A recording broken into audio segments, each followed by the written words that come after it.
Silence is the half acceptance, क्योंकि आप जिससे ज़्यादा उम्मीद लगाते हैं दुख भी उससे ही पाते हैं। जहाँ पर आपको यकीन होता है वहीं धोखा खाते हैं, तो जहाँ विश्वास है वहीं धोखा है।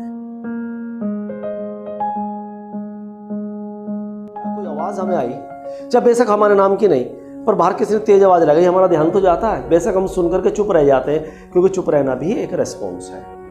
अंग्रेजी में एक कहावत है, silence is the half acceptance. अगर आप चुप हैं किसी बात को लेकर के, किसी बात पर, तो समझ लीजिए आपकी आधी सहमति तो है।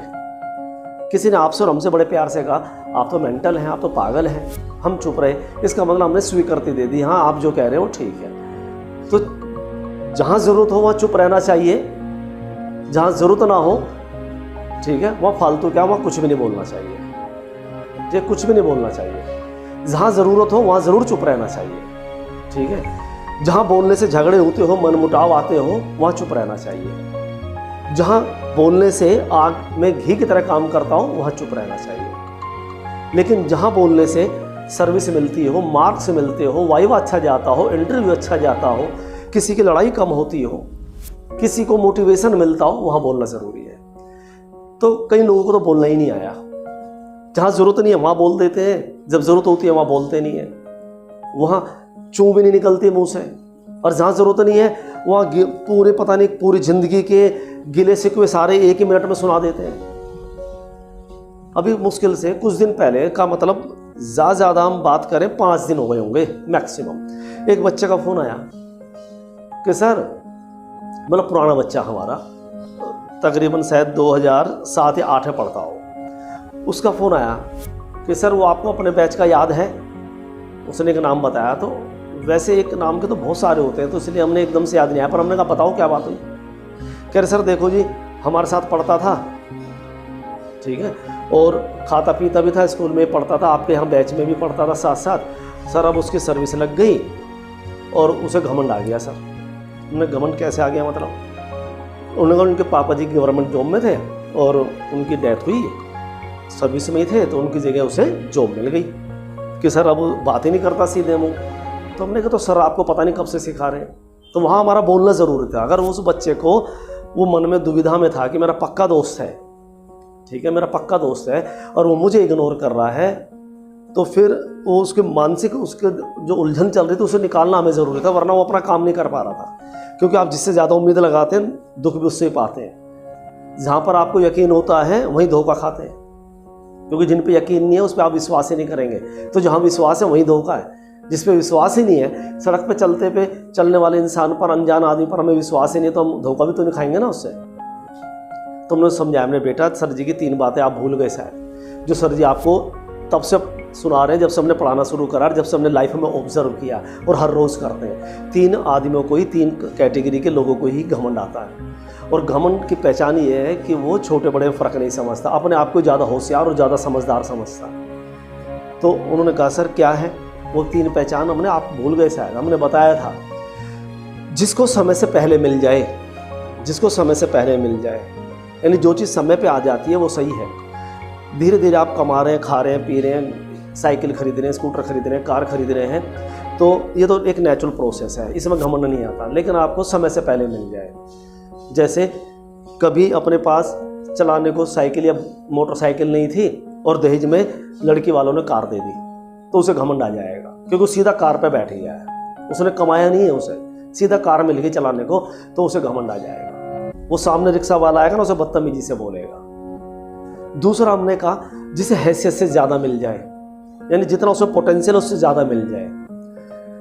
अगर एक सर्विसमैन की जो कैटेगरी है, जो उसका कैलिबर है, उसके अकॉर्डिंग उसकी तनख्वाह बैठती है 15,000 रुपये पर मंथ। लेकिन अगर आप उसे 50,000 देने लगे तो पागल हो जाएगा, और सोचेगा पता नहीं मेरे अंदर क्या खास है।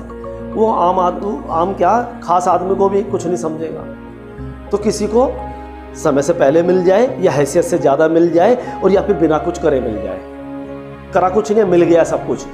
2 ही जगह से मिलता है, या तो पेरेंट्स का मिल जाता है, ठीक है, भाई तो कोई किसी का नहीं आज की तारीख में। तो अगर कोई है तो वो एक्सेप्शनल केस है, लेकिन कब तक वो एक्सेप्शनल केस बना रहता है ये भी समय बताएगा, ठीक है। ये हम नहीं बोल रहे, हमारा एक्सपीरियंस बोल रहा है। तो आप सोच रहे होंगे सर के कितने भाई हैं? हमने, हमारा कोई भाई नहीं है, हमारे तो आप सभी भाई हैं। वैसे पैदाइशी तौर पर हम अकेले ही हैं, ठीक है। तो जिसको यानी कि पेरेंट्स से बना बनाया मिल गया, मकान बनाया बनाया मिल गया, खाने को मिल गया, पहनने को मिल गया, या फिर मैरिज हुई तो लड़के वालों ने सब कुछ दे दिया, पता नहीं क्या देख के दे दिया, वो तो भगवान जाने, ठीक है।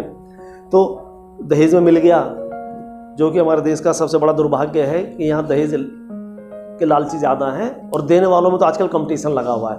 पहले होती थी ये बात, जब हम छोटे थे, जब हम देखते थे कि वो मांगता, आज मांगते नहीं है, देने वालों में होड़ लगी हुई है, ठीक है। लड़के वाले भी आज उससे ज़्यादा जिम्मेदार हैं, कोई मांग नहीं रहा पर देने वालों को होड़ लगी हुई है, दिए जा रहे हैं। जब बिना कुछ करे मिलेगा तो कोई क्यों करेगा। तो एक पुरानी कहावत याद आती होगी ना, जब मिले यूँ तो करे क्यों। तो आप दिन रात मेहनत करने में लगे हो तो आपको घमंड नहीं आएगा। जिसको करा कराए मिल गया उसे मेहनत, यानी एडमिशन करा कराए मिल गया MBBS में, पापा जी ने फेंके पैसे, एडमिशन हो गया, तो उसे घमंड आ जाएगा। तो हमने उस लड़के को खूब समझाया, हमने बेटे ये 3 चीज़ होंगी जरूर जिसमें घमंड होगा, या तो उसे समय से पहले मिल गया होगा, हैसियत से ज़्यादा मिल गया होगा, या उसे बिना कुछ करे मिल गया होगा, तो 100% उसे घमंड आ जाएगा। और जब इंसान को घमंड आ जाता है तो रिश्ते भूल जाता है, वो उनको ही भूल जाता है जिन्होंने उस पर हर रोज़ एहसान करे, वो उसे भी भूल जाता है, वो उसे भी इग्नोर करना शुरू कर देता है। तो 2 तरह के लोग होते हैं, एक ये नहीं पहचान पाते कि मुझे कोई इग्नोर कर रहा है, वो उसके पीछे लगे रहते हैं,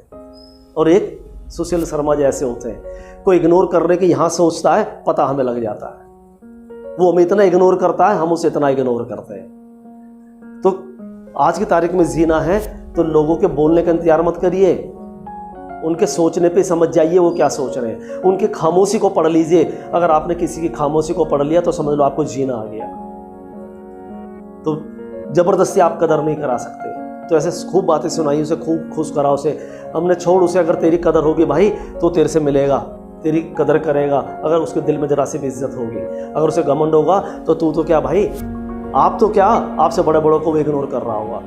तो बनावट आ जाती है कई लोगों में, पर हमें बनावट नहीं सिखानी, हमें आपको सिखाना मेहनत करिए, अपने दम पे एडमिशन पाइए। तो करा कराए जिस दिन मिलेगा उस दिन भी आप ऐसे डॉक्टर होंगे जो बड़े घमंडी डॉक्टर होंगे, जो दिखते होंगे आपको कि सीधे मुँह बात नहीं करते, मरीज को दुश्मन समझते हैं, जबकि वो फीस देता है तो उसे खाने को मिलता है। वो ये समझते नहीं है, समय अपने आप समझ देता है। जो बड़ों से और एक्सपीरियंस और लाइफ से नहीं समझता उसे समय अपने आप समझ आ देता है। तो ये हम बीच में आपको इसलिए समझा रहे हैं, आप कल भगवान ने 4 डॉक्टर बनेंगे ज़रूर, पर आप में भी घमंड नहीं आना चाहिए। ये समझाना हमारा बहुत ज़रूरी था, क्योंकि आपको अगर पढ़ लिख करके घमंड आ गया तो फ़ायदा क्या है। वैसे आएगा नहीं आपको, क्योंकि हमें पता है आप पढ़ लिख कर मेहनत कर रहे हैं, मेहनत करने वालों को घमंड नहीं आता।